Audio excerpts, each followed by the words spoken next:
Hi guys, welcome to Nivi's farm. ഇതാണ് നമ്മളെ ആട്ടിൻകൂടിൻ്റെ ടൂറായിരിക്കും ഇന്ന് നമ്മൾ ചെയ്യാൻ പോകുന്നത്. ഇവിടെ നമുക്ക് മിനിമം 80 ആടിന് വെക്കേണ്ട എല്ലാ കപ്പാസിറ്റി ഉണ്ട്. ഇവിടെ നമ്മൾ പാർട്ടീഷൻസ് ആക്കിന്.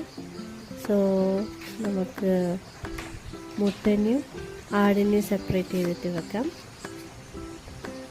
വുഡൻ സ്ലാറ്റ്സ് റീയൂസ് ചെയ്തിട്ടാണ് ഫ്ലോറിങ് ചെയ്തത്. ഇവിടെ 3 മുട്ടനുണ്ട്, 5 ആടുണ്ട്. ഈ കുട്ടി ആട് 1 മാസം മുമ്പേ ആണ് പ്രസവിച്ചത് നമ്മളെ ഫാമിൽ.